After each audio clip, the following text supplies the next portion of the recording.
A judge husband, to save his white moonlight darling suffering from uremia, arbitrarily sentenced my kidney to her.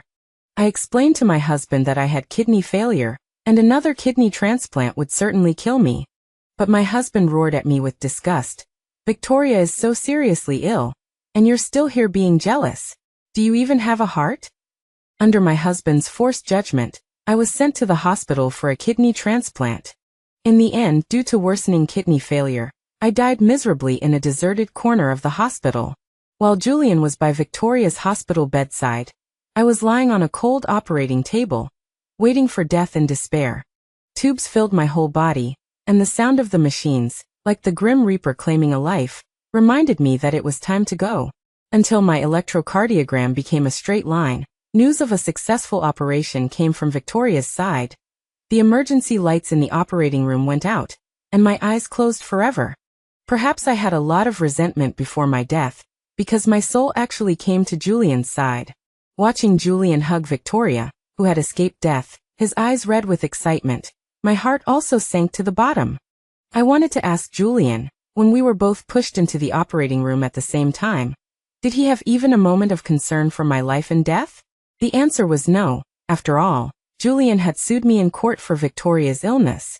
Julian hired the most famous lawyer in the industry, and under his sentence, I still lost in the end. When my kidney was being removed, I was in so much pain in the operating room that my back was soaked with sweat. I called him, my tone pleading. Husband, I was wrong, okay? Don't take my kidney, it really hurts, I'm going to die. I, who had never softened in front of Julian, thought that if I admitted defeat and took on all the trumped-up charges, would Julian spare my life for the sake of our 5 years of relationship? But Julian sneered on the phone. Admitting your mistakes is what you should do. Being able to save Victoria's life is your good fortune. Don't think about trying to muddle through. Don't think that giving Victoria your kidney means you don't have to apologize. All the things you've done to hurt Victoria over the years, I'll settle the score with you after Victoria recovers. You want to die? Then you have to apologize to Victoria before you die. I tried to open my cracked mouth, wanting to deny that those fictitious things were not done by me, but I really didn't have the strength. Julian seemed not to have vented his anger, and said fiercely to me, "You look disgusting to me." As the phone was hung up, my heart sank to the bottom. And along with it, my 5 years of love for Julian also vanished. Julian said I was disgusting, but when he married me, he said affectionately that he would love me for the rest of my life, that I was his first choice, his exception and special favor. But after Victoria came along, he forgot about me, his wife. Julian's hand gently caressed Victoria's face, as if looking at some fragile treasure. That's great you're alive. That's great. The choked tone, the bloodshot eyes, all told me that Julian had been up all night because of Victoria. But when Julian was worried about Victoria, did he think that I was already dead? Victoria barely opened her pale lips. Julian, I'm sorry for making you worry. Where's Sister Eleanor? Is she still angry with me? I'll go apologize to her right now. As she spoke, Victoria tried to support herself to get up, but the extent of this feigned attempt was obvious to everyone, except Julian. Sure enough, Julian gently pressed Victoria back, stroking her head indulgently. Silly girl, Eleanor should be the one apologizing. What did you do wrong? You're always so kind that you'll be bullied. The nurse looked at the two and couldn't help but joke. You two are really loving. Then she looked at Victoria. When you were having surgery, your husband waited in the hallway all night, not leaving for a step. Victoria blushed, but Julian's expression only paused, and he didn't intend to explain the misunderstanding. Then the nurse changed the subject, sighing deeply. Unlike the operating table next door, the patient was alone from the moment they came in, and no relatives came to take care of things after they died. How pitiful. Julian's face relaxed a little, and hope ignited in my heart. If Julian could guess that the pitiful person was me, would he be merciful enough to collect my body? After waiting for a long time, Julian only sighed. That is indeed pitiful. My eyes dulled, and I smiled self-deprecatingly. Julian's mind was now full of Victoria. How could he think of me? Julian didn't continue the topic, but followed the nurse to push Victoria into the ward. When passing the operating room where my body was placed, Julian paused. He glanced inside. My cold body was lying there, but my feet were facing the door, so people couldn't see my true face. But if Julian looked carefully, he could see the wound on my ankle, which I had sustained to save Julian.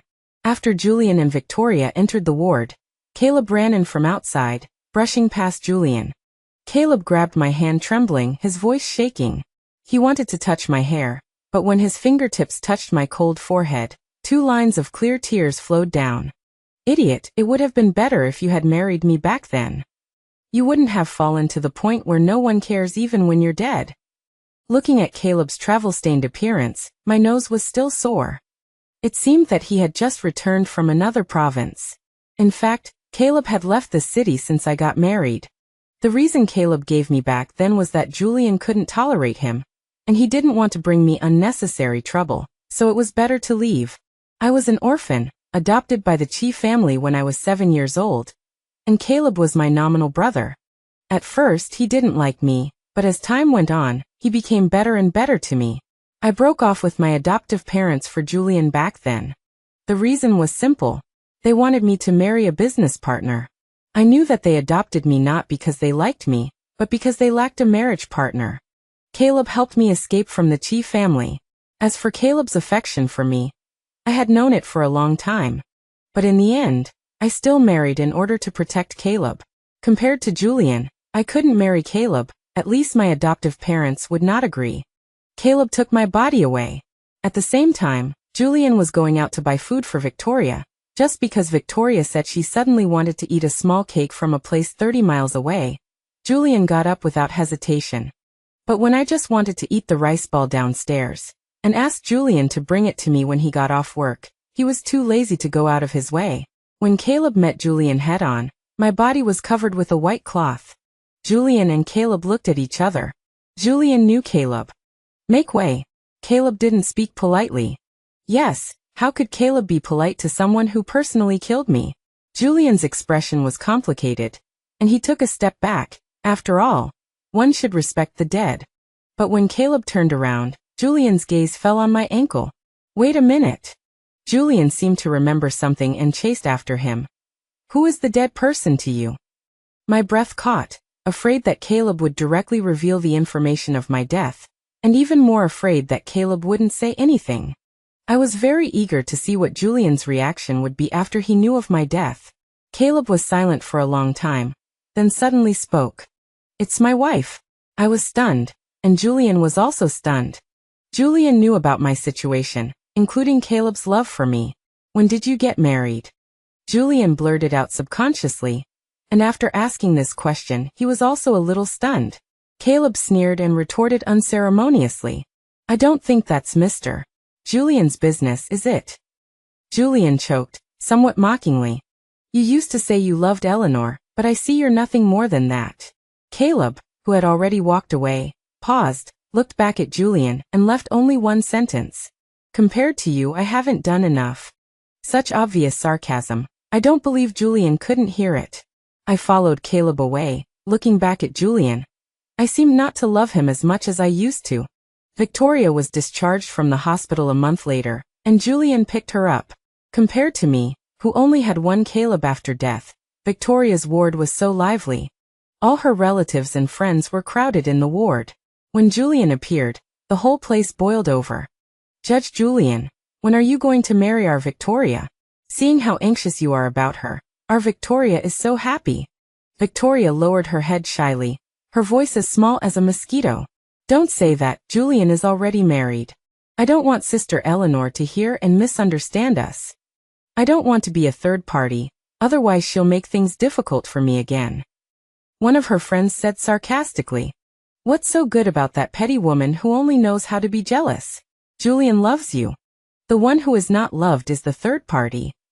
Besides hurting you, what else can she do? If it were me, I would have divorced her a long time ago. Hearing these words, I only felt amused. So I was the third party. But Victoria was always like this. She always guided Julian to think that everything was my fault. What made me even more heartbroken was Julian's attitude. He didn't say a word, but helped Victoria pack her things. No one in the whole room moved a finger. I remembered the days after I married Julian. He always said that he would always love me, But I did the housework. I suffered the grievances. I originally thought he would help me resist the storms, but later I realized that all the storms were given by Julian. Judge Julian, Victoria has been single for you for so many years. You can't let Victoria down. The person who spoke the most enthusiastically grabbed Julian's arm, trying to match the two of them. My heart was bitter. So that's how they talked about me in private, as if in their eyes I was the one who was unforgivable. Julian didn't answer directly. I guess that's what he thought too. Victoria was taken back to Julian's bachelor apartment. That house was Julian's private territory after we quarreled, and he had never taken me there. I should have thought of it. Victoria was Julian's exception, and he could change all his principles for Victoria. Julian put Victoria's things neatly in place. When he was bending over, Victoria suddenly walked over and hugged Julian's waist. My heart tightened. My body was still cold, but the two of them were so close. The atmosphere between them was as if Julian had never been married. Julian's body stiffened, looking like he wanted to dodge, but Victoria's arms tightened even more. She leaned her head on Julian's back and murmured softly, "Julian, please give me one more chance, okay? I didn't leave you on purpose back then. If my mother hadn't gotten sick, I wouldn't have taken Mr. Julian's money and left you." Oh, so it was to save someone with money. The two of them ended up in a B ending. It's a cliché plot, but Julian remembered it for so long. Julian let out a laugh that didn't reveal his emotions. If you had told me the truth back then, we wouldn't have ended up with regrets. Couldn't I have provided the money my dad could? Victoria choked on her words. But Victoria is smart. She knew that Julian now loathed me, and quickly steered the topic towards me. Is it because you hate me that you didn't care when Eleanor bullied me? She hired people to smear my reputation at the company, and even found thugs to beat me up. Even after I got sick, you wouldn't donate a kidney to me. Is that your way of getting revenge? Lies. Victoria is lying. Everything she said is false. I don't even know where Victoria's company is. Besides, I'm an orphan. Where would I get the power to hire a bunch of thugs? A careful investigation would reveal the loopholes in Victoria's slander, but Julian believes it without a doubt. And Victoria's so-called neglect from Julian is even more of a fantasy. Ever since Julian found out about all of this, he dragged me out of my company in front of all my colleagues, his expression ferocious, as if I had done something shameful. Then he found a bunch of thugs and watched me being humiliated and beaten. I huddled in the corner in despair, shivering, while those people held up their phones to film my naked videos. Julian sat to the side watching the show. Finally, he waved his phone in front of my eyes, with a hint of threat. If you dare to hurt Victoria again, I wouldn't mind uploading these videos to the internet. It will be your lifelong weakness. Even though I said many times that it wasn't me, Julian was like a deaf man, never believing me. Now that Victoria is bringing up the past, Julian didn't tell Victoria how he tormented me because of Victoria's slander. It's truly ironic. I don't understand why Julian doesn't love me, yet married me. Julian, let's start over, okay? Just pretend that you haven't been married, and I haven't betrayed you. I really love you. Victoria saw Julian's solemn expression, and softened her tone.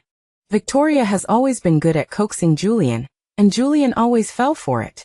On the other hand, when Julian was angry, even if I tried my best, Julian wouldn't give me a smile. Love and lack of love are very obvious, but I was so stupid that I only saw all of this clearly after I died. The man who never smiled at me was always gentle with another woman. His bottom line could also be lowered again and again for Victoria. My heart was filled with dense, aching pain. I no longer care how Victoria slandered me, or how Julian hated me. You just got out of the hospital. You should rest earlier.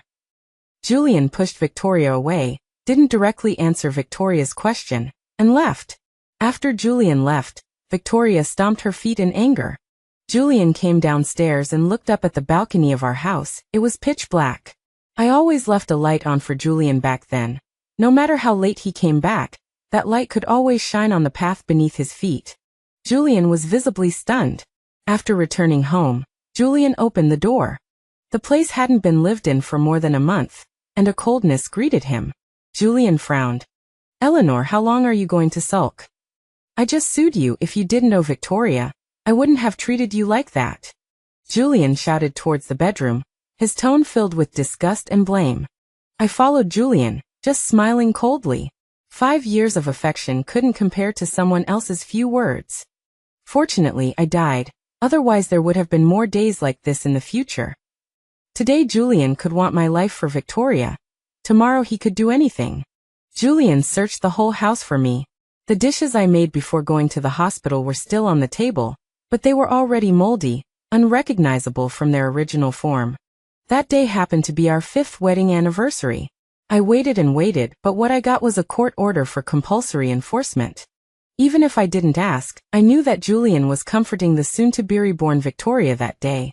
Victoria said she was afraid of surgery, and Julian held Victoria's hand tightly and told her not to be afraid. And I faced death directly.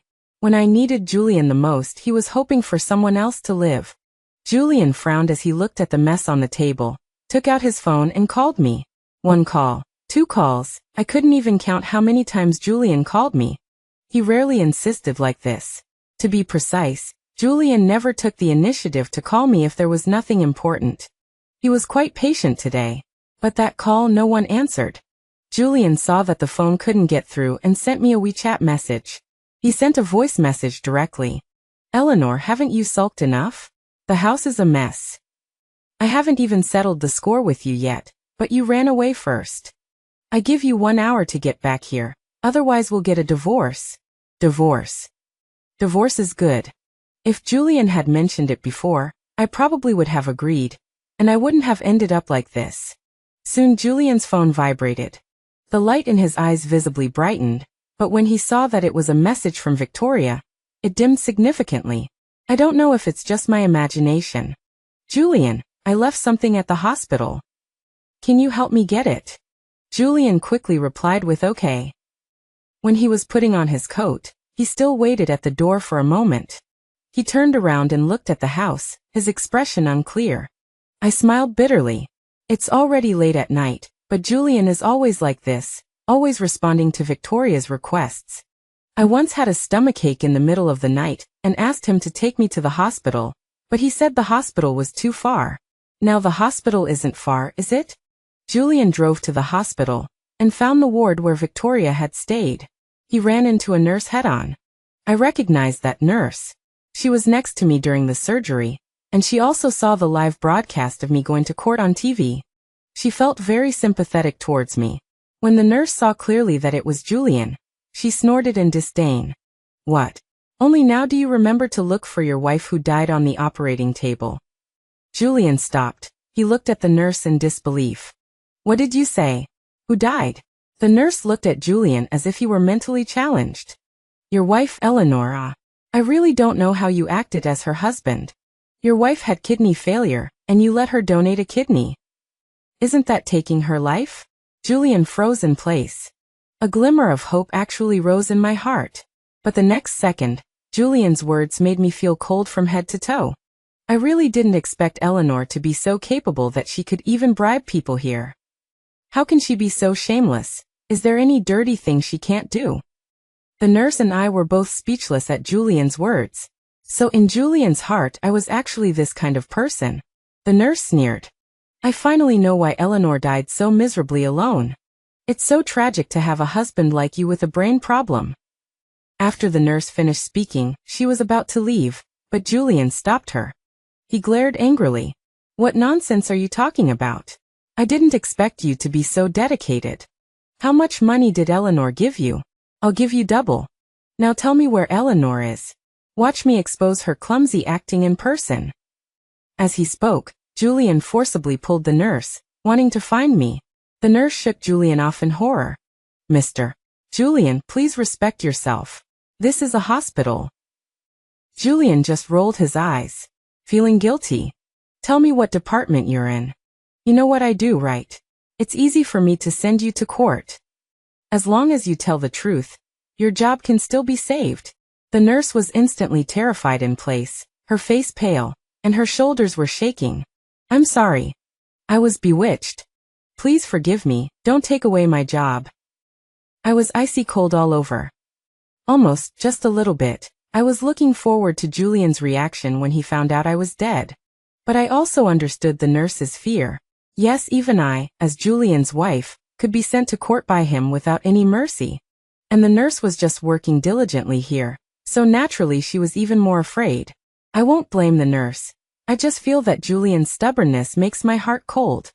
He would rather believe that I was a villain who would do anything to win favor than believe my sincerity for so many years. The last bit of hope was extinguished in my heart.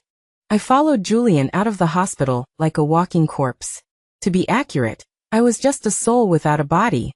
But at the door, we met an unexpected person, Caleb. I don't know why Julian always acts like a needle to a wheat when he sees Caleb, but clearly Julian doesn't love me at all. Why does he have possessiveness? What are you doing here?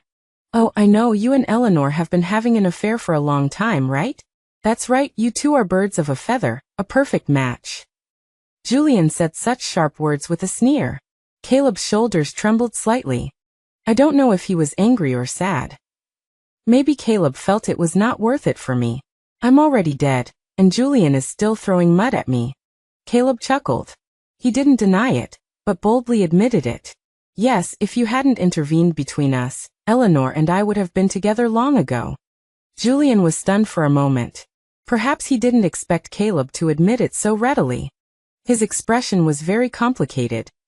Unexpected surprise, calm after anger, or revolted after knowing the disgusting truth? I don't know. I realized that after ending 5 years with Julian, I didn't understand him at all. Caleb slowly walked towards Julian, his eyes filled with blood, as if he hadn't rested well for a long time. He parted his thin lips slightly. Everyone in this world deserves Eleanor's goodness, except you. The voice was not loud, but it was enough to deafen people. Julian clenched his fists, forcing a smile, a mocking one. You'll never have her, Caleb. As long as Eleanor and I are married, you can forget about it. Don't forget, you and Eleanor are family. Even if you're not blood related, you're still family. Do you think your parents will approve? You better bury your dirty, disgusting crush for the rest of your life. With a smack, before I could react, Caleb slapped Julian across the face. A red mark immediately surfaced on Julian's pale cheek. You dare hit me? As Julian raised his hand to strike back, I instinctively stepped in front of Caleb. When I remembered I was just a soul, I looked back to see Caleb had already grabbed Julian's wrist, his eyes devoid of warmth. This slap is for Eleanor. She couldn't bear to do it, but I can. Having said that, Caleb didn't give Julian any room to retort, and walked straight into the hospital. As Caleb brushed past Julian, his shoulder slammed into Julian, causing him to lose his balance and almost fall. Caleb, tell Eleanor that if she doesn't come back tonight, she's never coming back. Caleb paused, glanced back at Julian, and chuckled. She won't be back. Yes, how could I go back? Julian stared at Caleb's retreating figure for a long time. I couldn't tell what he was thinking through his eyes. My soul followed Caleb into the hospital room I used to stay in. The room was empty, no different from the day I moved in. Caleb stroked the hospital bed I used to lie on. He was silent at first, then suddenly smiled. You idiot, you must have been in so much pain back then, right? My heart instantly felt like it was being squeezed. For so long after my death, Julian had never asked if I was in pain. He just watched me lying helplessly on the hospital bed and coldly asked, "How can you be so selfish? You only made up those lies because you were jealous of Victoria." But I had been undergoing dialysis for kidney failure every day for a while, afraid he would worry, and hadn't told him. If he had paid a little more attention to me, he would have seen that my body was getting thinner and thinner, and my face was always pale. But Julian would rather believe that I was jealous of Victoria than believe that I was really sick. When Julian forced me to have my kidney removed, he didn't even ask if I was in pain. Instead, he stood in front of the cold operating table and smiled disdainfully. "Aren't you still alive? I knew all along you were lying to make Victoria die." I watched helplessly as my kidney was carefully placed in a cold storage box and taken away by Julian as if it were a treasure. I knew he cherished it not because it was my kidney, but because it could save Victoria's life. And now, Caleb's one sentence, "You must have been in so much pain," made all my pent-up grievances find a release. But before I could shed a tear, Caleb had already burst into tears. I wanted to reach out and touch Caleb's shoulder, but my hand passed right through his body. This reminded me of the first day I went to the Chi family, more than a decade ago. I was skinny and small then, having just experienced the death of both my parents. None of my relatives were willing to take me in, even with the compensation money for my parents. They didn't want to take on a burden like me. So my aunt kept my parents' compensation money and sent me to an orphanage. The orphanage was small, with many children and poor conditions. I was always hungry and cold, and I was abused by the irritable staff, always covered in bruises. I shuddered just thinking about those dark days. I thought I would just spend more than a decade muddling through life. Fortunately, the appearance of the Chi family couple was like a ray of light. Like most of the children, I changed into new clothes that I wouldn't even have worn for the new year. Even though the new clothes were loose and didn't fit, I still carefully washed my face. I was malnourished then and didn't look that good. Among the many children, I certainly wasn't outstanding. But I knew that if I missed this opportunity, I didn't know when I would be able to leave the orphanage. While all the children were trying to sell themselves and show off their best qualities, I used my observation skills to learn that the Chi family had a son who was a year older than me. So I stepped forward, timidly looking up at the couple, and the first thing I said was, "Although I'm thin, I'm very capable. I'll never compete with my brother for attention. I'm willing to be my brother's slave for life." The Chi family couple seemed surprised by my words, but then they nodded at me with satisfaction. I knew I had won. It wasn't my humble appearance that changed their minds, but my eyes, which were still bright and sparkling even in this dark place. They wanted a good-looking child, who would have value for marriage in the future. Of course, I only learned the truth when I grew up. When I was taken home by the Chi family couple, I sat in the luxury car all the way, feeling anxious. I was confused about my future. Would that boy like me? Would my adoptive parents like me? I could eat very little and do a lot of work. As long as they didn't send me back, I could endure even if it meant compromising myself. As expected, when my adoptive parents took me by the hand and stood me at the door, a toy flew at my face and hit me right on the bridge of my nose, causing it to bleed. This was Caleb's welcome gift to me. My adoptive parents didn't fly into a rage about it. They just scolded Caleb a few times, not even really scolding him. My adoptive mother said, "It's because we don't have a daughter in our family, Caleb. Don't be so willful." Even though I was young at the time, I could understand what my adoptive mother meant. The Chi family needed a daughter, someone to marry the son of a family of the same class to secure the Chi family's position. But I was still happy. My life had already been ruined, and as long as I had a place to shelter me from the wind and rain, I was willing to do even the dirtiest work. I was still so young. I didn't have the ability to support myself. Caleb sneered at me. After my adoptive parents left, he said to me, "Little runt, do you know why you're here?" I shook my head and then nodded. Perhaps I knew, perhaps I wanted to pretend I didn't. Caleb laughed again, but with a mocking laugh. "You're a pig. You'd even help people count their money after they've sold you. Businessmen never make a loss. Do you think those kinds of people are really so kind that they do charity?" Those kinds of people? What kinds of people? The kind who stand at the top of the pyramid, watching us poor people fighting each other tooth and nail just to survive. But Caleb didn't know that some people are born to be lowly. But it was his words that let me know that he didn't really hate me. Perhaps he was pitying me. I was still timid and answered him in a small voice. I know." Caleb suddenly looked up, his beautiful eyes full of surprise. We stared at each other like that for 3 seconds. He seemed to lose patience and coldly said, "Whatever," before striding away. I stared blankly at Caleb's retreating figure. Even though he was young, he was more mature than his peers. He could see through the essence of things. He was kind, even if his way of expressing it was clumsy and awkward. But I knew that people like him, who were born with a silver spoon in their mouths, were taught Machiavellian tactics from a young age, and wouldn't care much about feelings. So I gradually understood Caleb's coldness and aloofness. In the days that followed, Caleb seemed to be determined to go against me. When I ate, he would flip the table. When I went to school, he would deliberately have the driver drop me off first. When I was in class, he would throw my books into the fountain in the garden. When I was barefoot and rolled up my trousers legs to feel around in the water for my things, Caleb couldn't help but run down, pointing at my nose and scolding. "Eleanor, don't you have any dignity? I've bullied you so much. Don't you know to leave the Chi family? The sun was very harsh that day. Even though my lower body was soaked in water, I didn't feel cold. I just stared intently at Caleb. But you've only thrown away my things. You've never hit me or hurt me. Clearly, Caleb didn't expect me to answer like that. He was stunned. Caleb was too kind. He didn't know what real bullying was.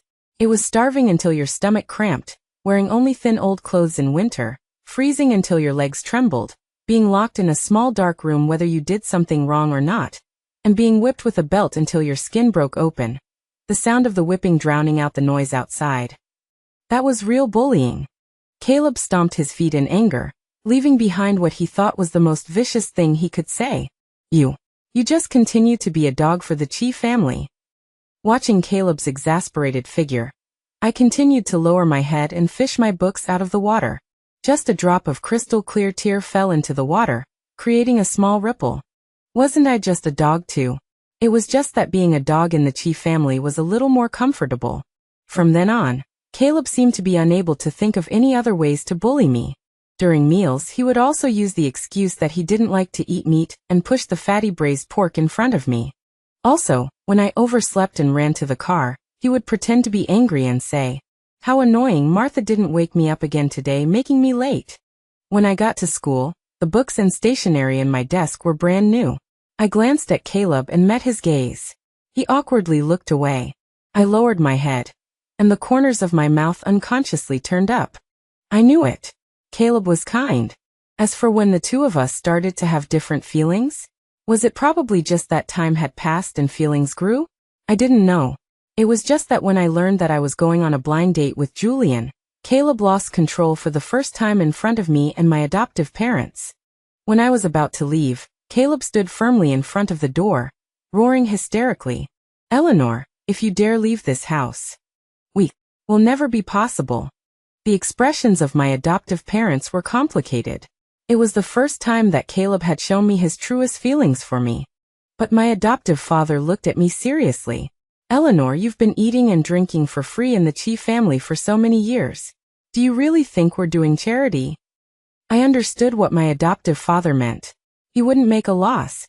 What he was telling me was that I couldn't eat for free in the Chi family. With my adoptive father's order, the bodyguards pulled Caleb away.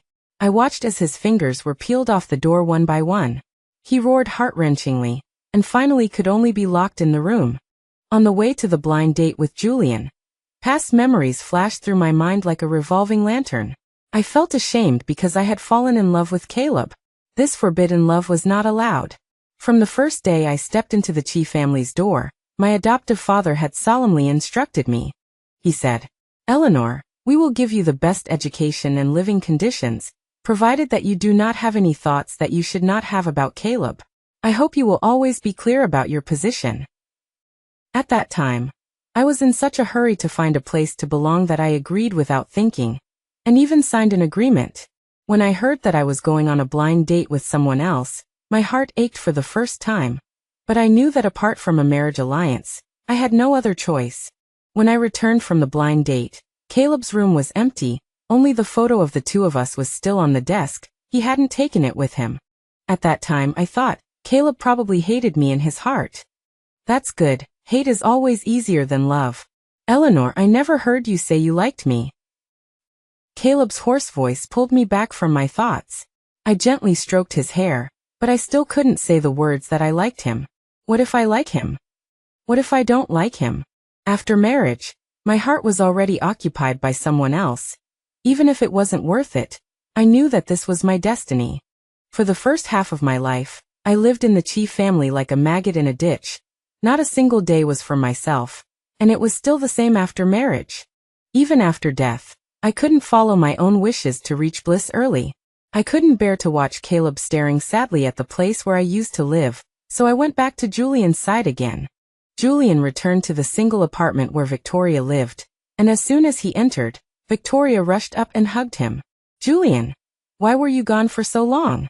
I was so scared alone, afraid that you would abandon me again, afraid that Eleanor would find someone to drive me away. You know, I don't have a home anymore." My heart twitched violently.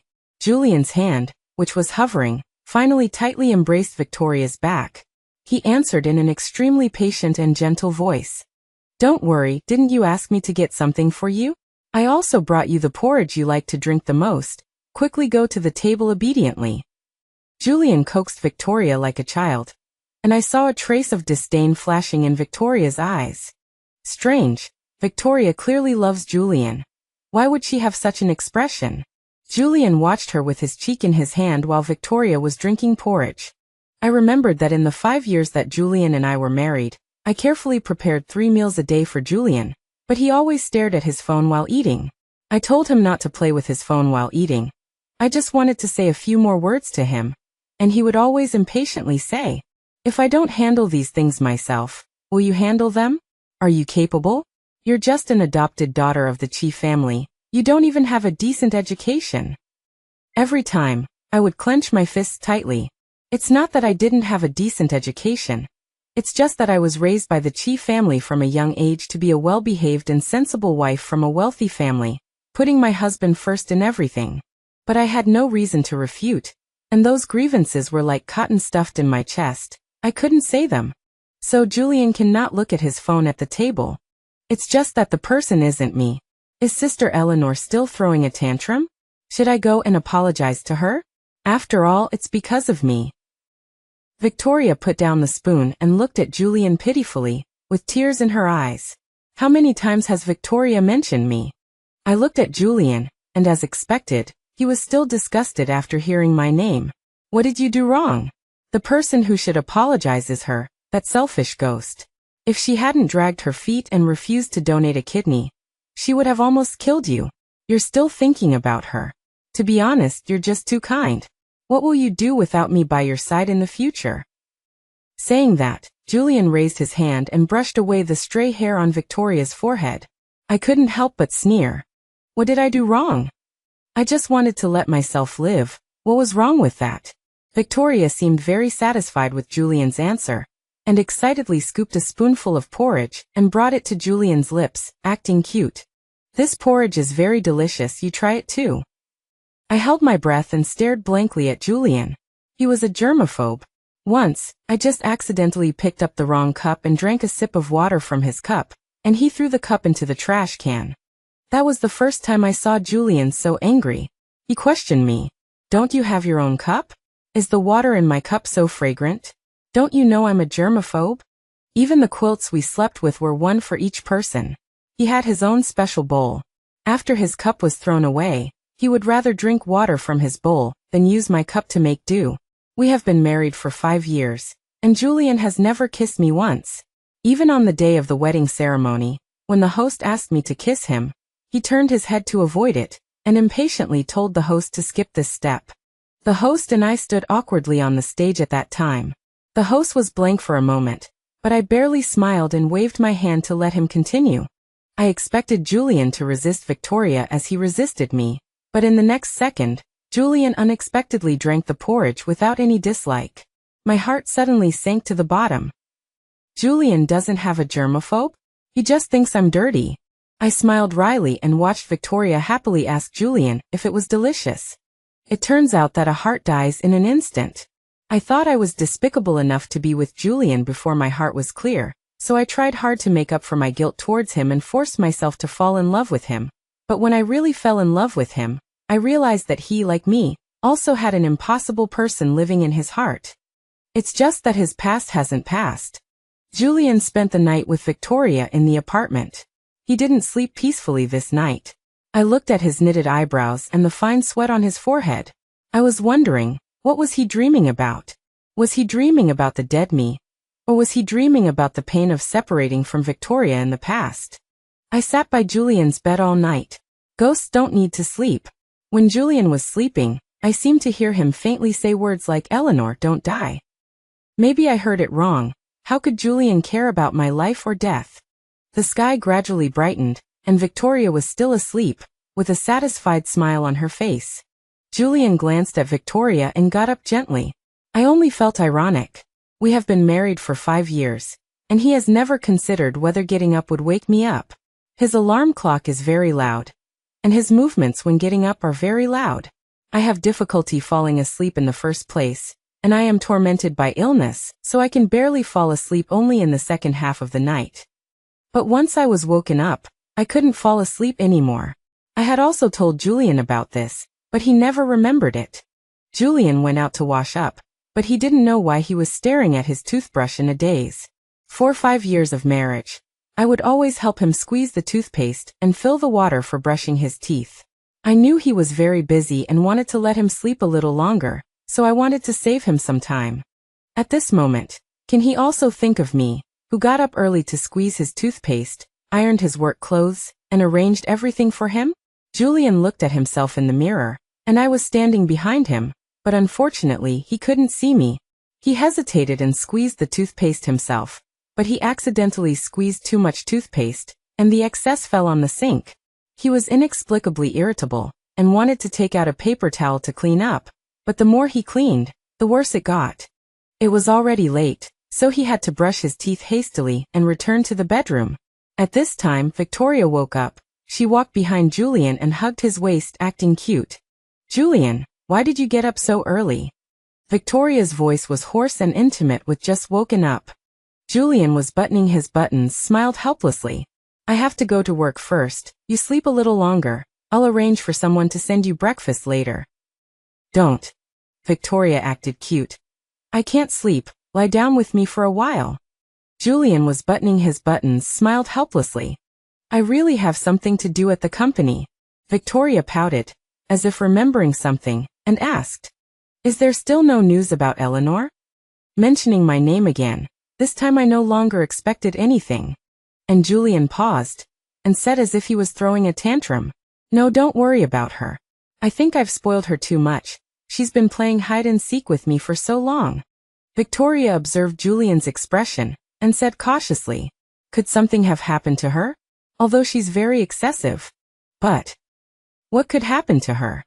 Julian interrupted Victoria, his tone a little rushed.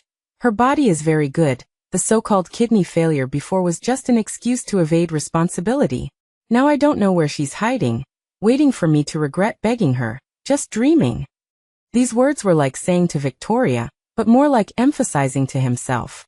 A flash of triumphant joy flashed in Victoria's eyes, but it was quickly covered by worry. "But what if? I know you actually." "There's no what if."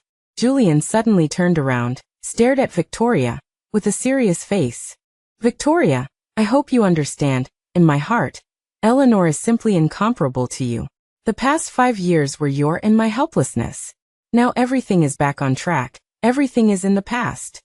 Julian's speech was very fast, with an almost tyrannical affirmation. I don't know whether to convince Victoria, or to suppress the increasingly strong anxiety in his heart.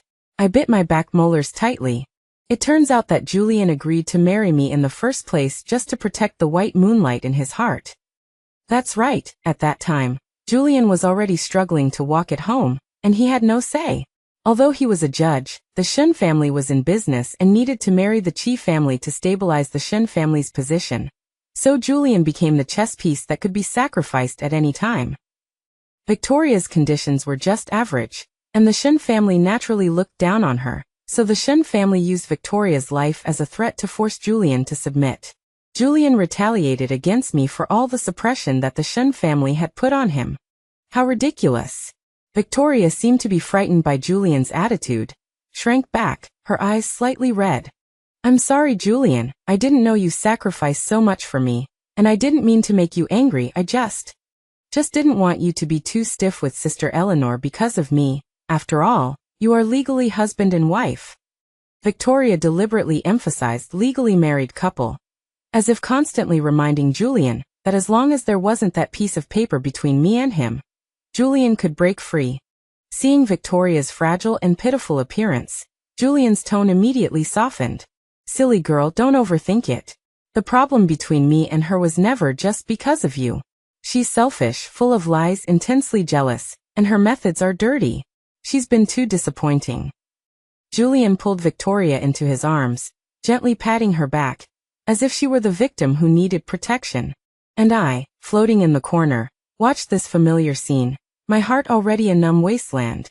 Once such a scene would have made my heart twist in pain, but now I only felt irony and pity. Julian's embrace, once the haven I longed for, now seemed to me nothing more than a prison built on lies and prejudice. After comforting Victoria, Julian put on his coat and prepared to leave. He walked to the door and subconsciously said, "After I leave, help clean up the bathroom. I accidentally made a mess." Victoria, preoccupied with her thoughts, replied casually, "Don't you have a housekeeper? Just call him over." Julian's steps faltered. He turned to look at Victoria, who was busy playing with her phone. His eyes were dark and unreadable. I wondered if, at that moment, he was remembering me at home, who would tidy up the house without him even asking, keeping everything in perfect order. But Julian only paused for a few seconds before leaving. I followed Julian into the solemn courtroom, watching him wear his robes, sit upright on the judge's bench, his face stern, his words sharp, controlling the rhythm of the trial. He was so professional, reminding me of the day he personally judged me. Having just finished dialysis, I had just returned home, looking at the mess on the floor, the chaotic dining table, a sofa full of dirty clothes.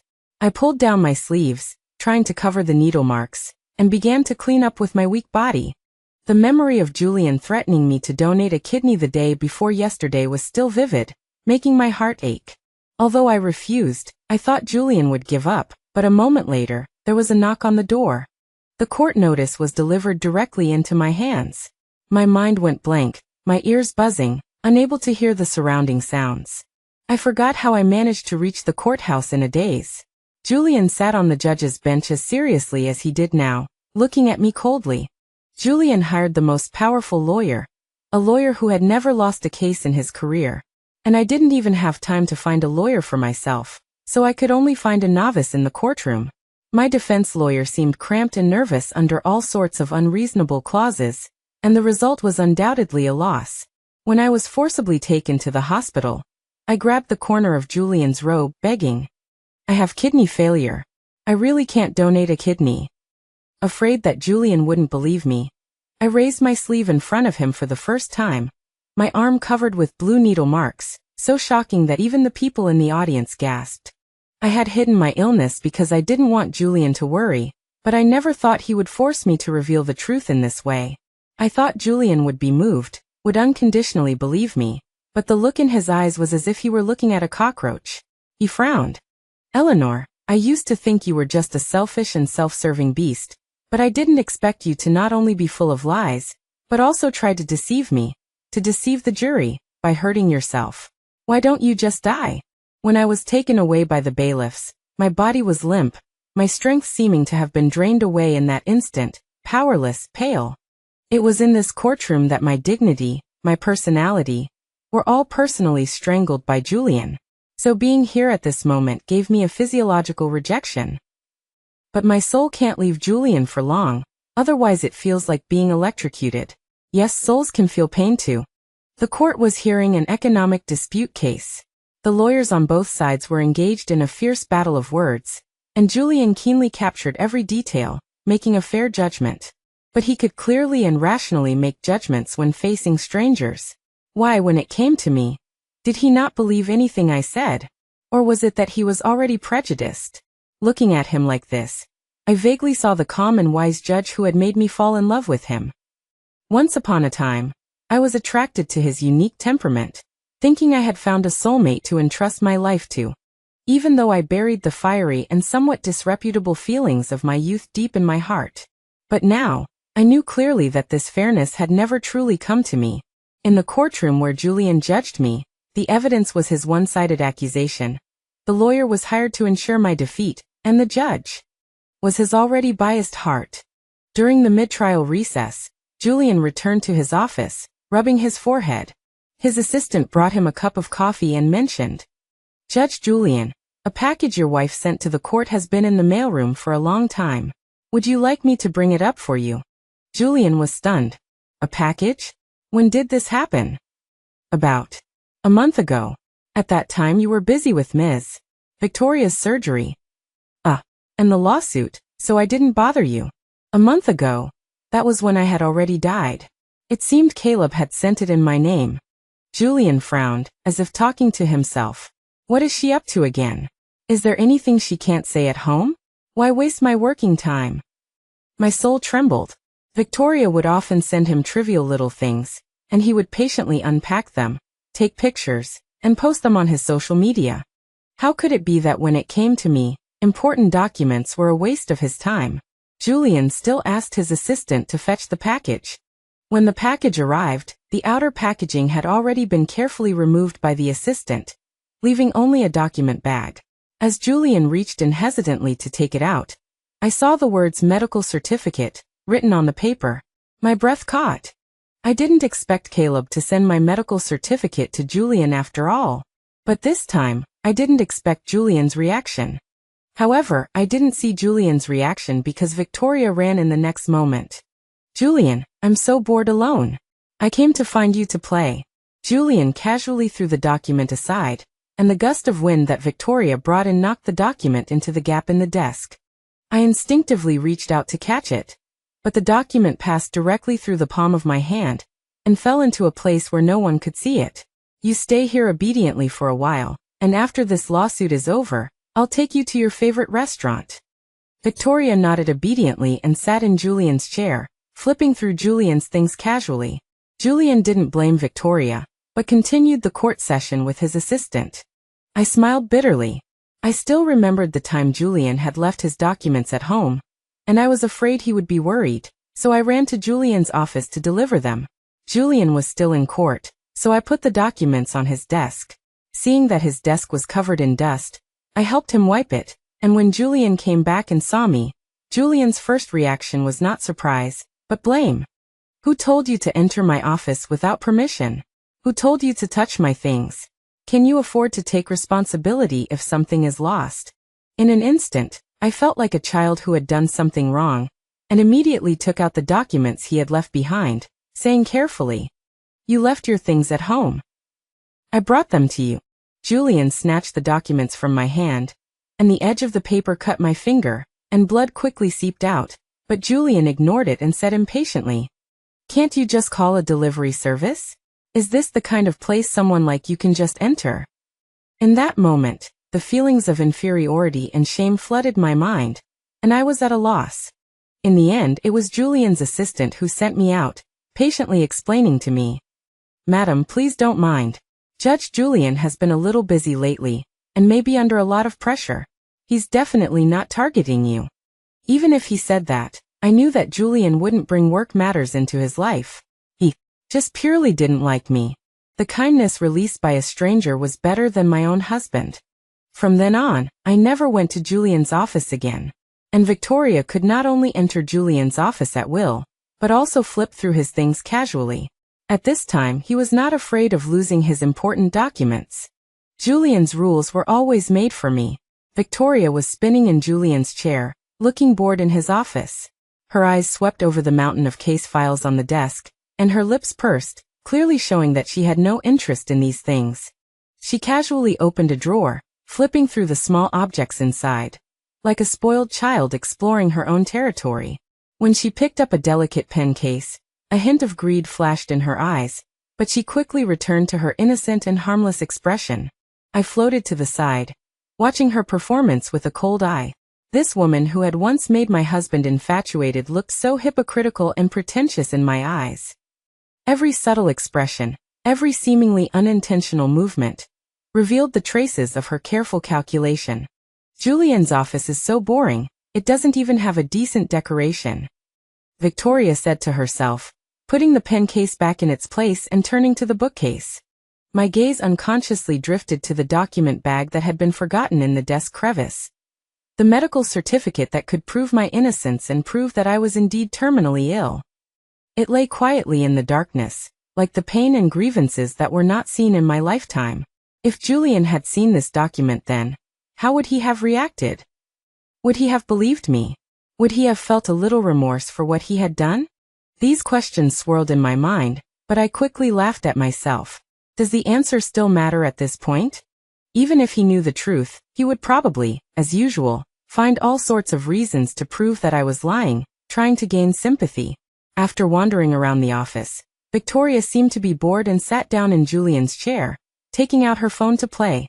She stared intently at the screen, her fingers sliding quickly, and a smug smile appeared on her face from time to time. I didn't know what she was looking at, nor was I interested. My attention was drawn to a commotion outside the office door. "Judge Julian, this urgent document needs your immediate signature." "I'm busy right now. I'll deal with it after the recess." "But the other lawyer insists on getting it today," I said after the court adjourns. Julian's tone was clearly impatient. The assistant didn't dare say more, and the sound of his footsteps gradually faded away. Through the wall, I saw Julian standing at the end of the hallway, his back to the office, his shoulders slightly heaving. He rarely showed such emotion at work. Even when facing the most difficult cases, he could maintain a superficial calm. What was making him so agitated? Was it that inexplicable package of mine, or Victoria's sudden visit? Or perhaps, was some corner deep within his heart, a corner he refused to acknowledge, feeling uneasy about my disappearance? The moment the thought arose, I squashed it. "Stop being so sentimental, Eleanor. You already paid for that unrealistic fantasy with your life." Julian took a deep breath, straightened his robe, and walked back to the courtroom. His back was still straight, his steps still firm, as if that moment of losing control had never happened. I followed him back to the courtroom, watching him retake the judge's seat and continue the trial. His voice was clear and powerful, his logic airtight, and his grasp of the case accurate and thorough. People in the audience nodded from time to time, clearly recognizing his professional competence. This was Julian, a woman who was impeccable in her career. He could fight for the maximum rights of a stranger, but refused to give his own husband the most basic trust and respect. The trial ended at 3 in the afternoon. Julian announced a recess, to continue tomorrow. He wearily rubbed his temples and got up from the judge's seat. "Judge Julian, you worked hard today." Julian just nodded without responding. He hurried back to his office, and when he pushed open the door, Victoria immediately jumped up from her chair and greeted him. "Julian, you're finally done. I've been so bored waiting for you," she said coquettishly, reaching out to take Julian's arm. Julian subtly avoided her touch and walked to his desk to start organizing documents. "Victoria, didn't I tell you not to come to my workplace without permission?" His tone was calm, but with an unquestionable seriousness. Victoria's smile froze on her face, and she quickly put on a look of grievance. "I just wanted to give you a surprise. And I'm so bored alone in the apartment, and you won't let me go out. Your body hasn't fully recovered, you need to rest." Julian replied without looking up, continuing to organize the documents on his desk. My soul floated to his side, watching him skillfully classify and file all kinds of documents. His fingers were long and slender. How I once longed for those hands to gently caress my face, instead of always pushing me away, scolding me. "I know I was wrong, I won't do it again next time," Victoria said quietly, but her eyes restlessly darted towards Julian. "Can we go eat now? I'm really hungry." Julian finally looked up and glanced at her, his eyes complex. He opened his mouth as if to say something, but in the end, just sighed. "Wait for me for 10 more minutes. I'll finish processing these documents." "Okay, I'll wait for you." Victoria immediately beamed and sat obediently on the sofa. Julian sat back down and started flipping through documents. His gaze inadvertently swept across the desk, his brow furrowed, as if he was looking for something. Was he looking for that medical report? My heart couldn't help but jump. He reached out and felt around on the desk for a while, then opened the drawer and looked, finally shaking his head as if giving up the search. That document that could reveal the truth was forgotten in a corner, like the pain that was never valued when I was alive. "Okay, let's go." Julian stood up, picked up his coat and bag. Victoria immediately jumped up and took his bag eagerly. "Let me take it." Julian did not object, letting her take his bag, and the two walked out of the office one after the other. I followed them to the underground parking lot, watching Julian open the passenger door for Victoria, watching him skillfully fasten her seat belt, watching them prepare to have dinner like a real couple. This scene stung my eyes. Once upon a time, I had also sat in that seat, with trepidation and anticipation, going with Julian to see his friends or family. But every time, he would remind me before arriving at the destination. "Say less, don't embarrass me." How ironic, as a husband, I was not even as good as an ambiguous object around him. The car drove out of the parking lot, merging into the evening traffic. Julian focused on driving, while Victoria babbled about interesting things, trying to make him happy. And then the waiter actually spilled red wine all over the guest. Ha ha ha. You didn't see the scene at the time. Julian seemed absent-minded, only occasionally humming in response. Julian, what's wrong with you today? You don't seem happy. Nothing, just a little tired. Is it because Eleanor hasn't contacted you, and you're worried? Hearing my name, Julian's hand on the steering wheel tightened. Don't mention her. His voice turned cold. Okay, I won't mention it. Victoria wisely shut up, but a smug smile curled at the corner of her mouth. Watching this scene, I only felt pitiful. Julian would rather believe this man full of lies than face the fact that I may have met with an accident. The car stopped in front of a high-end restaurant, and the waiter immediately came forward to open the door for Julian. After he got out of the car, he habitually straightened his collar, a gesture I used to be very familiar with. Every time before going out, he would adjust his appearance to ensure that he appeared in front of others in the most perfect image. Judge Julian, good evening. The restaurant manager came out to greet him personally. Obviously he was a regular here. The usual spot. Julian nodded slightly. Of course, please follow me. They were led to a window seat with a view of the city's night scene. The twinkling lights were like scattered stars, and once Julian and I had dined at such a height, but then his gaze never truly rested on me. What would you like to eat? Julian handed the menu to Victoria. I want this and this. Victoria excitedly pointed at the dishes, without worrying about the price. Julian said nothing, just quietly watching her. His eyes were somewhat erratic, as if looking through her at something else. When the waiter left, Victoria suddenly asked, Julian, when are you planning to divorce Eleanor? This question was so direct that even I was surprised. Julian was visibly stunned, picked up his water glass and took a sip, not answering immediately. I mean, she doesn't even know where she's gone now. Isn't this perfect? Victoria continued. We can start over, just like before. Victoria, let's talk about these things later. Julian's tone carried a warning. Why wait? Victoria pouted unhappily. You obviously don't love her. Why let a marriage contract bind you? I know you married her in the first place to protect me, but that's not necessary now, is it? Julian's gaze swept sharply towards her. How do you know I don't love her? This question not only stunned Victoria, but also shocked me. This was the first time Julian had asked such a question in front of someone else, maybe even in front of himself. Victoria quickly recovered her composure and laughed. If you loved her, how could you let her donate a kidney to me? How could you sue her? Julian, stop deceiving yourself. Julian was silent for a moment, gazing at the window with a complex expression. The city's neon lights flickered in his eyes, but couldn't penetrate his unfathomable pupils. Order food, I'm hungry. He ultimately avoided the topic. Victoria seemed to want to say something, but seeing Julian's face, she wisely chose to shut up. Dinner proceeded in a subtle atmosphere. Victoria kept bringing up topics, trying to liven things up, but Julian's responses were always cold. He ate very little, but drank a lot of wine, one glass after another. His cheeks flushed slightly, and his eyes gradually became blurred. Julian, drink less. What? Even you want to control me? Julian raised his eyebrows at her, his tone provocative. That's not what I mean. I'm just worried about your health. My health is fine. I don't need anyone to worry about me. Julian poured another glass of wine and drank it all in one gulp. Looking at him like this, I felt unfamiliar. Julian had always been restrained, rarely losing his composure in front of outsiders. Even at home, he always maintained a certain sobriety and distance. What made him so abnormal tonight? Was it my disappearance, or Victoria's questioning? Or was it some part of him that had been suppressed deep down, finally beginning to rebel? After dinner, Julian was already a little unsteady on his feet.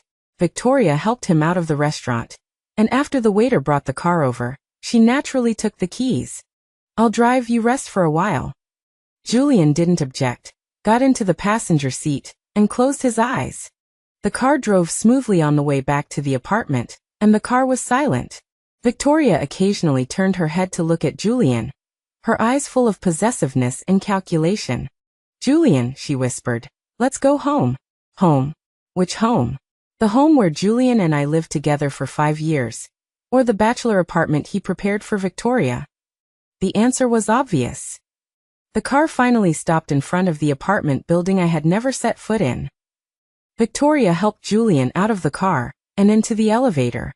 I followed them, watching the elevator numbers rise, finally stopping on the 18th floor. The apartment door was opened, and the inside was brightly lit. Unlike our cold home with Julian, this place was full of life. A blanket casually thrown on the sofa, half-eaten snacks on the coffee table, photos on the TV cabinet. Photos. I floated closer to take a look, and my heart suddenly contracted. Those were photos of Julian and Victoria together, looking like they were taken a few years ago. In the photos, Julian smiled brightly, his eyes full of love, clinging tightly to Victoria's side.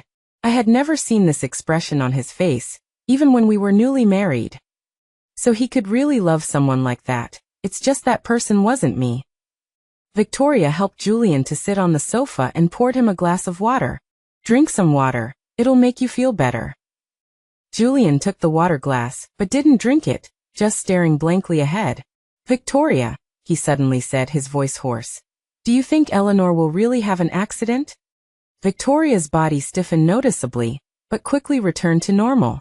What kind of accident can she have? She must be hiding somewhere, wanting you to worry. Aren't you the most clear about her little tricks? But this time is different.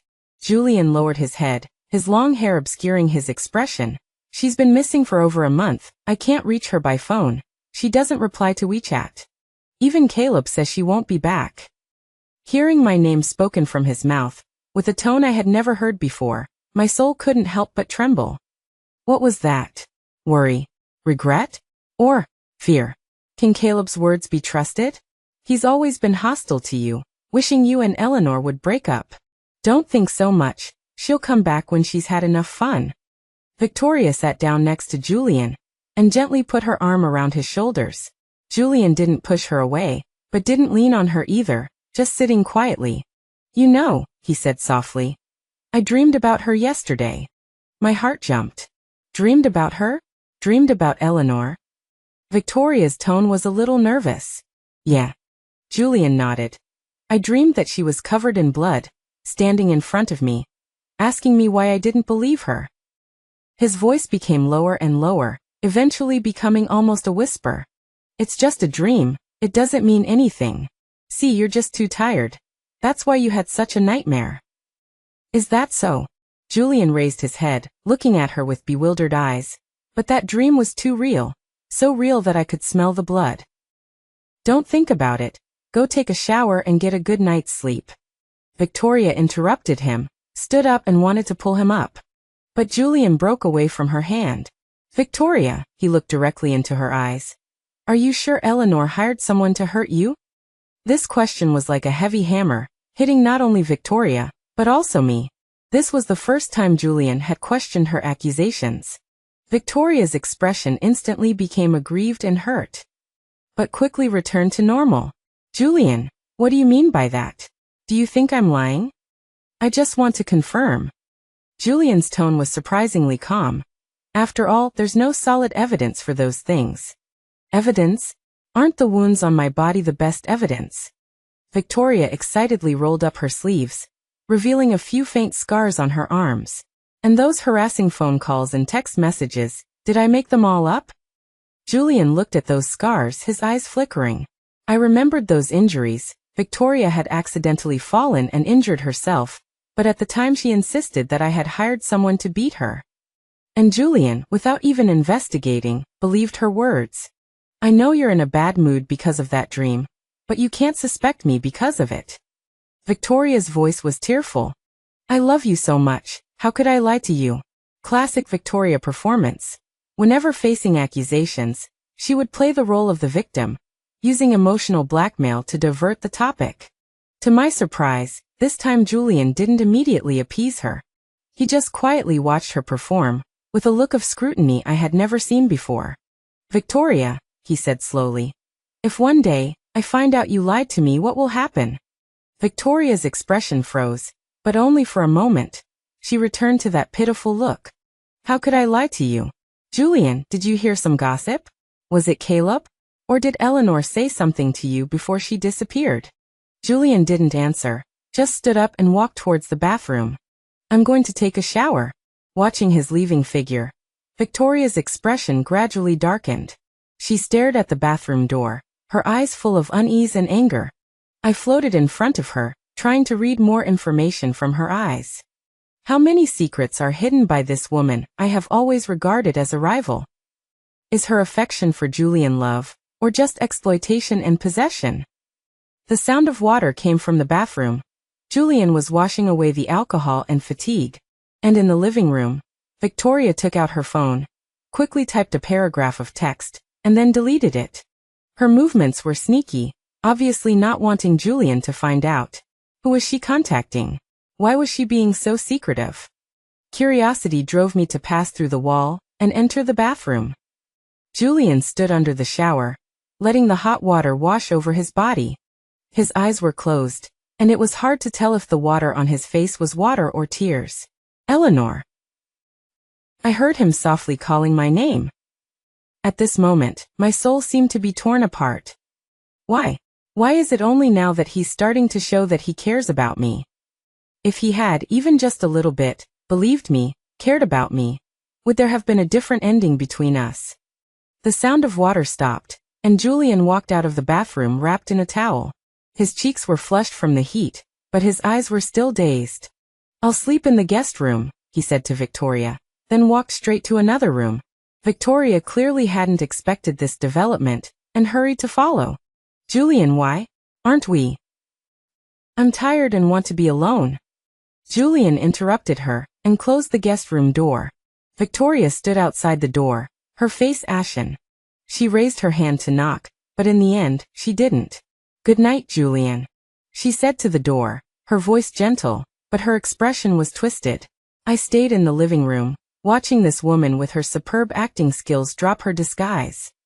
She paced around the room agitatedly, glancing at the guest room door from time to time, her eyes full of unwillingness and anger. Finally, she took out her phone, went to the balcony and dialed a number. It's me, he said, lowering his voice. Something's not quite right. Julian is starting to suspect. I don't know, he asked a lot of strange questions today. Are you sure you didn't leave any traces? Who was she talking to? What were they plotting? I tried to hear more, but Victoria quickly ended the call and returned to the living room. She sat on the sofa, turned on the TV, and watched the screen absent-mindedly. The night deepened, and the whole city fell asleep.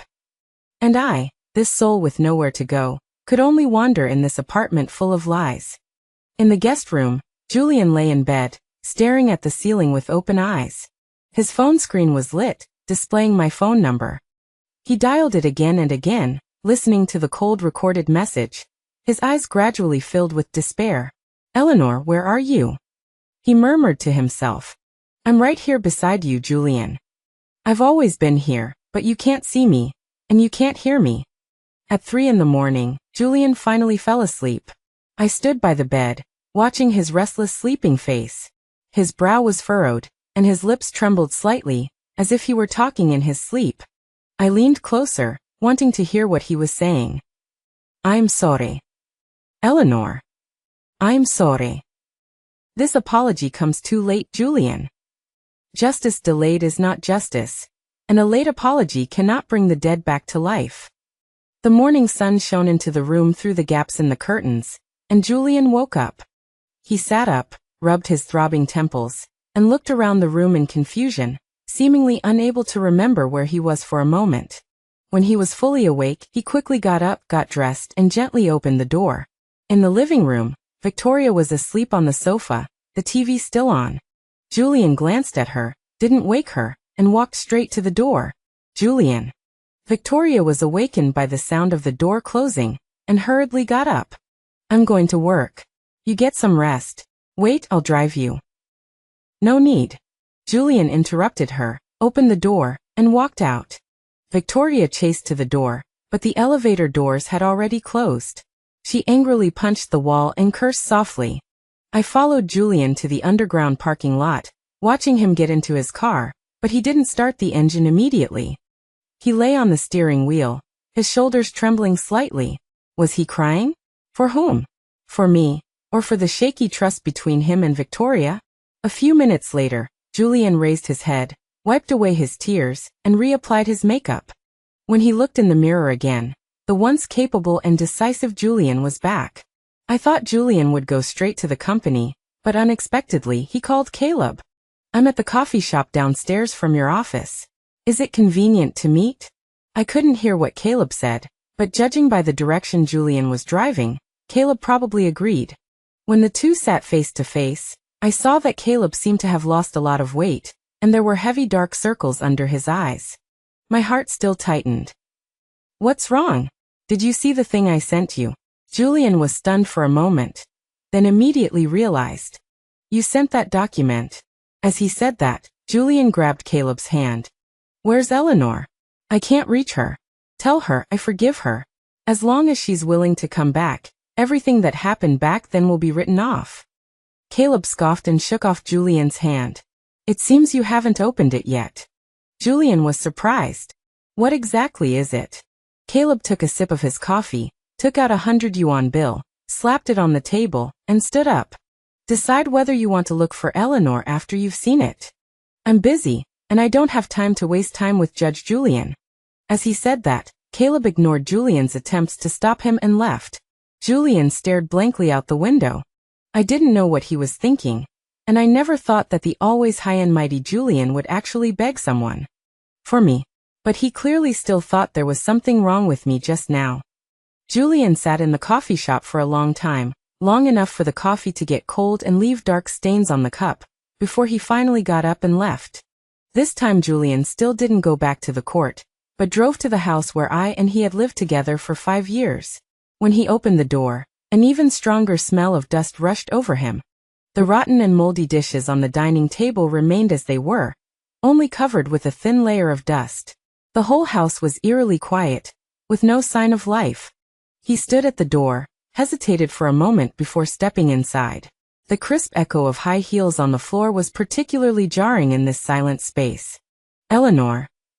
He tentatively called out, his voice echoing in the empty room, with no response. He slowly walked into the living room, his eyes scanning every corner. The pillows on the sofa were still in the same position I had left them in. The TV remote control was in its usual spot on the coffee table, and even the books I often read were neatly stacked on the bookshelf. Everything remained as it was when I last left the house, only covered in a layer of dust. Julian's brow furrowed even tighter, and he quickly walked to the bedroom and pushed open the door. The bed was perfectly made, my clothes were still hanging in the closet, and my toothbrush and towel were in their usual places on the washstand. All of these signs indicated that I hadn't left with a plan, but rather disappeared suddenly. He took out his phone and dialed my number again, still getting the message that it was turned off. This time, he didn't hang up angrily as usual, but listened to the cold voice prompt, his eyes gradually turning panicky. No way. She must be deliberately trying to scare me. He muttered to himself, but the uncertainty in his tone grew stronger and stronger. He began to rummage through the room, as if trying to find some clue I had left behind. He opened the bedside table drawer, and our marriage certificate and some important documents were neatly placed inside. He picked up the marriage certificate, opened it, and looked at my slightly reserved smile in the photo, gently stroking my face with his finger. That photo was taken under pressure from the Chi family. At the time, Julian's face was cold the whole time, while I tried to force a smile, trying to make the photo look happier. The photographer repeatedly asked Julian to smile, but he just impatiently said, "Hurry up and finish shooting. I have a court session this afternoon." Now he stared at that photo for a long time, his eyes complex. The package. Julian seemed to finally remember the package Caleb had mentioned at this moment. He didn't stay long in our wedding room, immediately grabbed his car keys and ran to the office. "Judge Julian, there's an important trial to be held this afternoon, and there's a dinner party in the evening." The assistant, seeing Julian running in, stepped forward with the documents, but was angrily interrupted by Julian. "From now on, I don't have any free time. Push everything back." "But, did I hire you to create problems for me?" The assistant was frightened by Julian's roar, and had to agree. Although the former Julian was serious about his work, he had never seen him scold anyone like this. Abnormal, it's too abnormal. Julian rushed into the office and began rummaging through everything, turning his once tidy desk into a complete mess. Unfortunately, Julian didn't find what he was looking for. He sat down on the floor, deflated, and I couldn't help but find it amusing. What good is it to realize this now? The next moment, Julian's eyes lit up. I followed his gaze and saw the diagnosis report that had fallen into a crack. Julian knelt, struggling to pull the diagnosis report out. His white shirt got dirty, but he didn't care. Finally, he got it out. As Julian opened it, his hands began to tremble. The diagnosis report slipped from his grasp and fell to the ground. The diagnosis report clearly stated, late-stage chronic renal failure. Julian staggered back a step, leaning against the wall, his face pale. She was really sick. Julian said softly, his voice trembling. I floated in front of him, watching him like this, feeling no joy, only endless sorrow. Why did it have to come to this before he was willing to face the evidence that had been right in front of him all along? Judge Julian. Your package. His assistant walked in cautiously, probably still shaken from being yelled at by Julian earlier. His voice was filled with fear. Julian walked over like a zombie, took the package and opened it. It was a diary. Since I found out I was sick, I had made it a habit to record my daily life and the changes in my condition in it. Julian trembled as he opened the diary and read through it page by page. It recorded the dates and feelings of each dialysis session, the pain during attacks, my unspoken love and fear for him, and the helplessness and grievances I felt when Victoria framed me again and again. March 15th. I went for dialysis again today. The nurse said my blood vessels are getting worse and worse. Julian came home very late tonight, smelling of alcohol. He said he had a dinner with colleagues. I didn't dare tell him I went to the hospital today, afraid he would find me annoying. April 2nd, Victoria came to the company to find me again, saying in front of all my colleagues that I had sent people to beat her up. Julian rushed over and slapped me without saying a word. Why does he never believe me? April 28th. The doctor said I need to have a kidney transplant as soon as possible, otherwise my condition will worsen. I don't dare tell Julian, he's already very upset about Victoria's illness lately. May 10th. Today is our 5th wedding anniversary. I prepared his favorite dishes, but he never came home. At 10 o'clock at night, I received a subpoena from the court. He sued me, forcing me to donate a kidney to Victoria. What should I do? The diary ended there. The night before the forced surgery, Julian collapsed to the ground, the diary slipping from his hands. He covered his face with his hands, his shoulders shaking violently. I didn't know. I really didn't know. He sobbed uncontrollably. Why didn't you say anything? Why didn't you tell me? Why? Because every time I tried to confide in you, you would impatiently cut me off. Because every time I showed vulnerability, you would disdainfully say I was useless. Because in your heart, I was never as important as Victoria. I had wanted to say these words to him so many times, but now they were meaningless. Julian stumbled to his feet and called Caleb again. Where? Where is Eleanor now? Perhaps Julian hadn't realized that I was dead. Or perhaps he had, but he just refused to accept it. You're her husband, not me. You should ask yourself. Although Caleb didn't answer directly, he did hint at it. Julian hung up and rushed to the hospital. After getting out of the car, Julian wandered aimlessly through the hospital corridors, grabbing every nurse he passed to look at them. I knew Julian was looking for the nurse who had told him the truth last time, the one he had threatened. Finally, Julian found her. He opened his mouth almost pleadingly. I'm sorry. I'm sorry, I shouldn't have scared you last time. Can you tell me where Eleanor is? Where is my wife? The nurse was obviously frightened by Julian, or still shaken by being threatened last time. She trembled as she said, Eleanor passed away on the operating table a month and a half ago. The body? I don't know who took the body. Julian collapsed to the ground instantly. The nurse looked at Julian in surprise, at a loss for what to do. Luckily, a colleague called her away. Julian stood there, frozen, for a long time. Maybe he remembered the last phone call I made to him from the operating table, desperate and helpless. Or maybe Julian remembered the day Caleb passed him with my body. Julian rushed out of the hospital like a madman, but Julian went to Victoria's place. I couldn't help but find it ridiculous.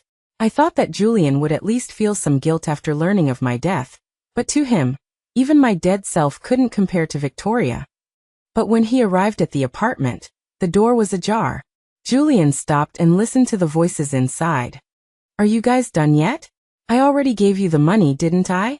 If you keep this up, I'm calling the police. Victoria's assertive voice came out.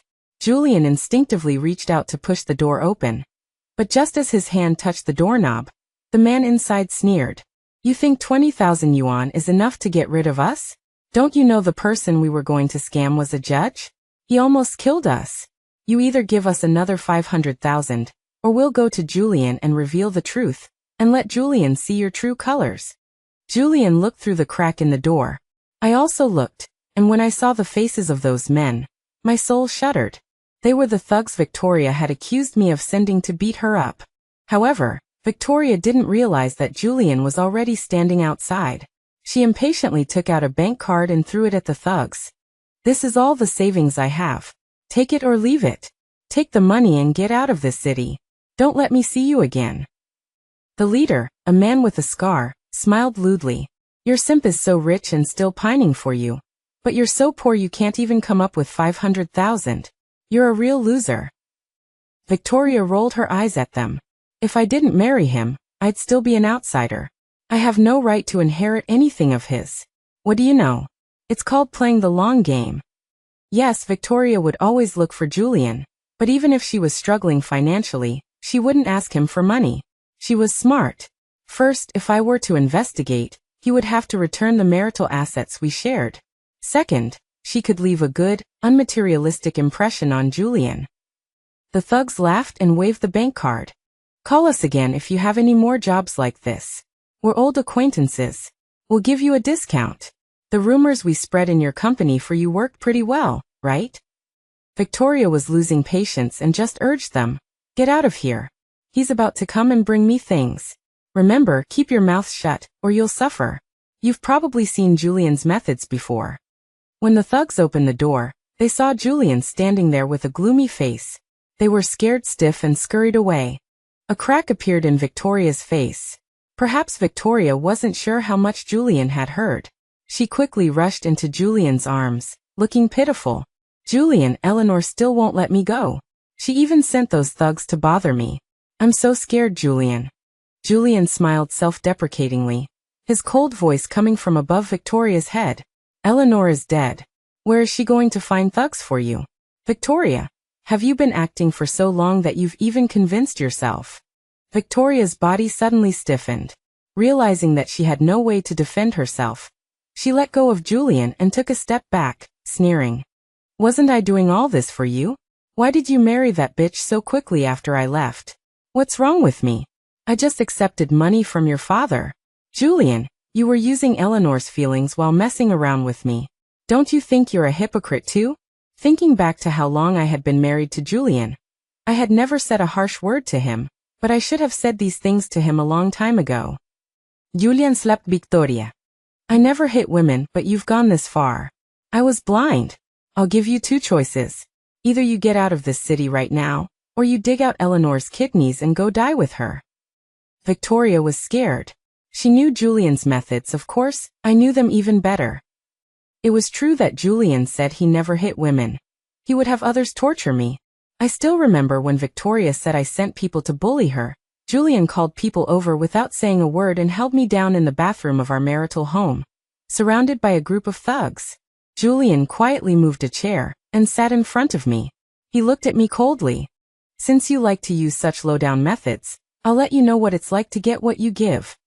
That night, I was beaten by a group of thugs, breaking 2 of my ribs, and my body was covered in bruises. At first, I insisted on not admitting that I had sent people to bully Victoria, but Julian just ordered the thugs to hit me harder. I was afraid of pain, especially afraid of pain. So under Julian's repeated questioning, I went from vehemently denying it to remaining silent. The thugs were probably afraid of causing a death, so they didn't dare to continue after I fainted. I escaped by a hair's breadth. I still remember the memory of that day clearly. Actually, Julian didn't care about the truth at all. He believed whatever Victoria said. Now that he was being deceived, could he feel even a fraction of the pain I felt back then? At this time, Victoria immediately took out her luggage and fled in the middle of the night under Julian's threat. But on the way, Victoria was hit by an oncoming car and died on the spot. When I learned of this news, I didn't feel much of a reaction. Victoria and I were both unloved. Victoria had fought me for so many years, using any means necessary. Victoria was just trying to prove to me how much Julian loved her, but she was wrong. Julian only loved himself. After Victoria died, Julian didn't have much of a reaction. He just said I know to the person who notified him. After all, Julian was anxious to find my body, but what good would it do even if he found it? Julian rummaged through his house before finally finding Caleb's phone number. After the call went through, Julian asked anxiously, Where is Eleanor's body? Caleb seemed much calmer, not using harsh words or questioning Julian, just smiling helplessly. I thought you'd never think of Eleanor in your life. After all, you were busy taking care of your white moonlight. It seems Eleanor's death can still awaken your conscience. Julian couldn't listen to any of it, and repeated his question again. Caleb just said coldly, If you have the ability, come find it yourself, but I think Eleanor doesn't want to see you. That's right, I really didn't want to see Julian. The man who didn't care about my life or death, who never trusted me. What was there to see? If he appeared at my grave, he would only dirty my path to reincarnation. The call was hung up. Julian broke down. He threw his phone on the ground, shattering it to pieces.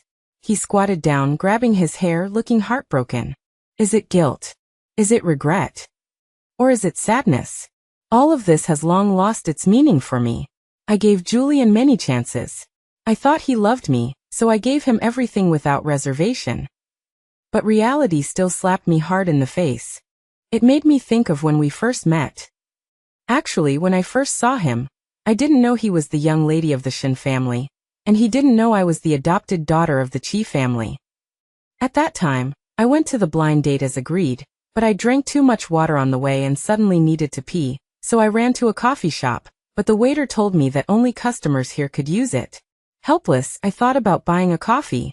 Unexpectedly, there were many people in line, and Julian happened to be first in line. He looked back at me and said, Baby, why are you so late? Go to the bathroom first, I'll pay.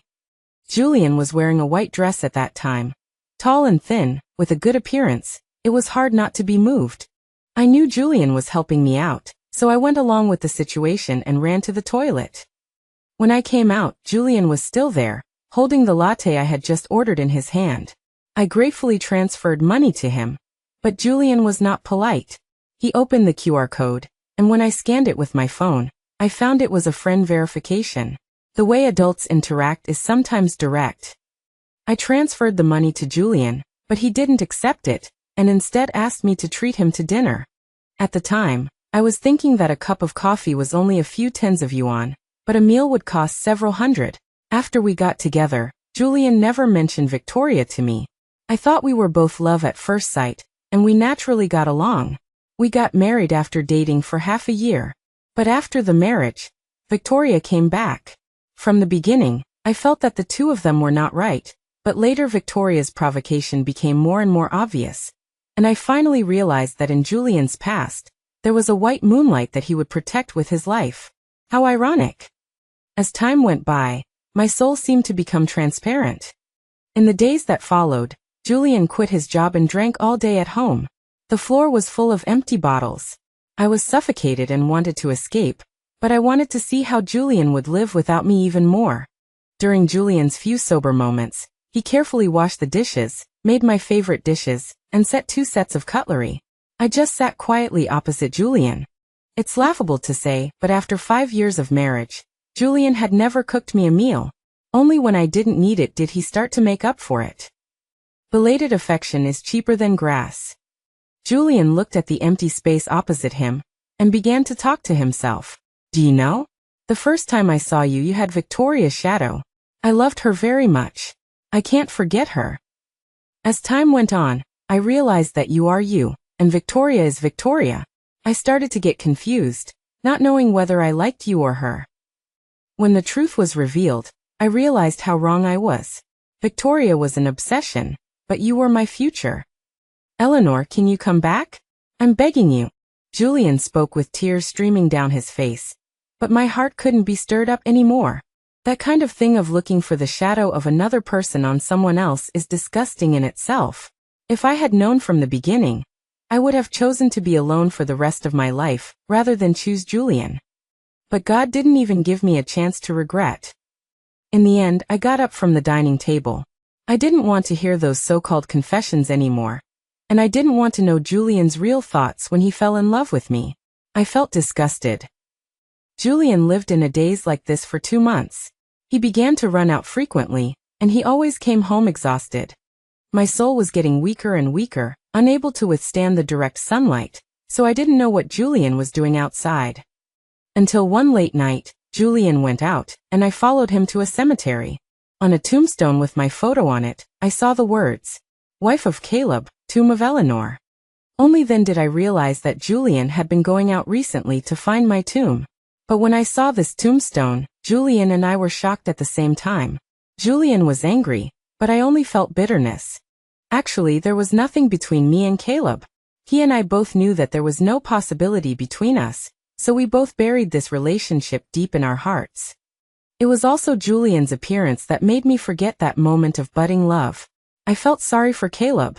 He was one of the few people in this world who was unconditionally good to me. This tombstone made me feel like I really had a place to belong.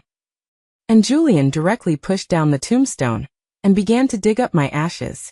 I was anxious inside. I hated Julian. I thought Julian could give me a home when I was alive, but he didn't. Now that I was dead, he wouldn't let me rest in peace. I angrily beat Julian on the back, but he couldn't feel it, and my hand passed through Julian's body. When I was alive, I was a coward. Facing life and death, I didn't even have the right to decide. Now that I was dead, I couldn't do anything. Julian, you bastard. Caleb didn't know where he rushed out from, and slapped Julian in the face. His eyeballs were bloodshot, and there was a patch of blue under his eyes. Presumably Caleb hadn't rested well recently. Let go of me. Why did you write that Eleanor is your wife? She's mine, even if she's dead, she's mine. Julian's mouth was bleeding, but his eyes were firm. Caleb sneered. Because you are not worthy. Watching the two of them fight, I only felt bored, so I sat on the fallen tombstone and swayed my legs. Actually, I thought this tombstone was good, and the location of the cemetery was also good. Sitting here, you could see the sea opposite. As expected, only Caleb knew my hobbies best. The two of them were tired from fighting and lay on the ground. The sky was filled with nebulae, which was very beautiful. Caleb weakly picked up a stone on the ground and threw it at Julian, panting. Why do you have to appear here? Can't you let Eleanor rest in peace? The person she hates the most now is you. How can you have the nerve to show up? Julian wasn't one to be taken advantage of either, and he threw a stone at Caleb as well, stubbornly replying, I said Eleanor is my wife, even if she's dead, she's still my person. Don't think I don't know about your dirty feelings for her. Caleb was so angry that he laughed. We're dirty? We have no blood relationship, and we're not as unclear as you and Victoria. We're very innocent. Don't insult Eleanor. I don't know why, but now when I hear Julian say this about me, I don't care anymore. Either I'm used to the fact that he always used to say harsh things to me, or I really don't care about him. Julian was silent. He looked up at the starry sky, and suddenly 2 lines of clear tears streaked across the corner of his eye. Why do I always do such bastard things? Why isn't the person who died me? Caleb suddenly sat up and sneered. Yes, why isn't the person who died you?